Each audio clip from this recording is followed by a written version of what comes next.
Hello everyone, this is Salma from Salma's Recipes. Welcome back to my channel. Today I'm going to show you how to make homemade mixed garlic and ginger paste. To make my paste, the ingredients I'm using are a big packet of garlic, there's 12 in there, 4 big pieces of ginger, and after I make the paste I'm going to need some oil to add to each jar and some salt, and I'll show you how I do this. And I got some airtight containers to store my paste in. To make it easier to peel the garlic, I'm going to soak these in cold water for about an hour. So I have soaked my garlic for a bit. Now I'm going to start peeling them. Let me show you how I do mine.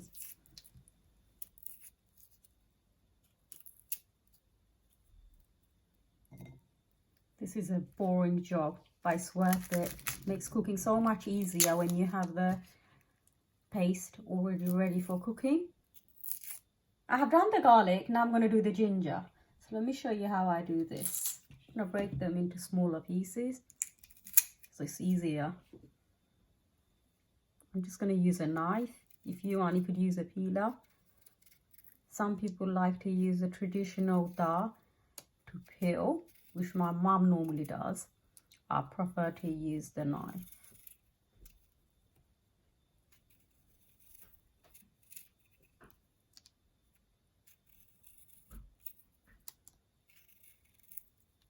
There's only tiny bits left, it's okay, so don't worry about that.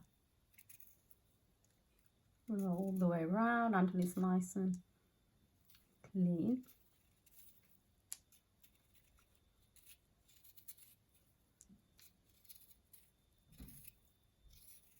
Again, if you have someone to help you, this makes it much easier and it's done quicker as well.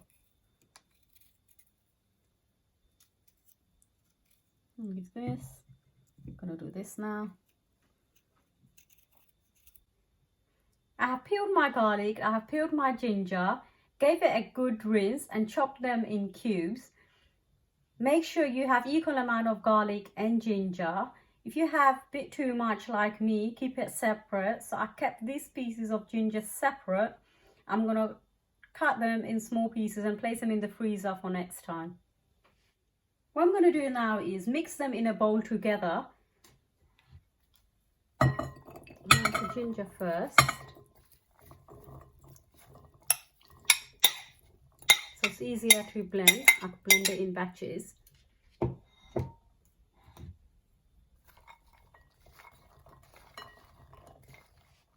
I'm just going to give this a quick mix. And then I'm going to blend this. I'm going to add some in there. I won't add too much, otherwise it takes longer to blend. I'm going to add about just a half a blender. I'm going to add a bit of water so it blends nicely. I'm ready to blend. And here we go.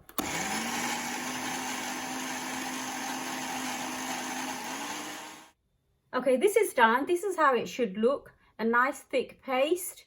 So while you're blending, if you need to add water, make sure you do at any time. I'm going to now transfer the mixture in my containers. I'm using a plastic airtight containers. If you want, you could use glass jars or whatever you prefer. I'm going to place this in here.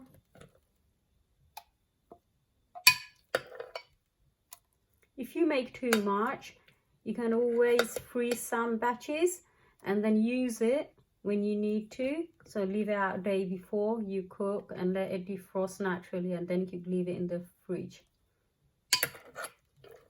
I'm gonna fill this up. I need a lot of ginger and garlic in my cooking, so I made a big batch. So I'm gonna add not much of salt. So when you cook the curry, make sure you don't add too much salt, as the paste would already have salt in it.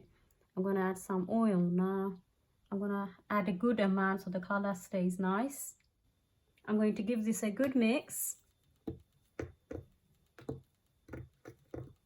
My mixture is ready. I managed to make 4 of these containers. In each container, I have added 4 to 5 tablespoons of oil, and I added 1 teaspoon of salt as well.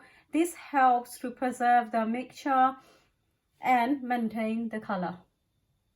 I let this rest outside for a bit. Now I'm going to seal the containers and place it in the fridge.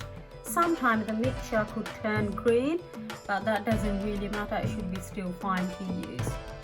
Hope you enjoyed watching this video. Don't forget to give it a thumbs up and subscribe to my channel.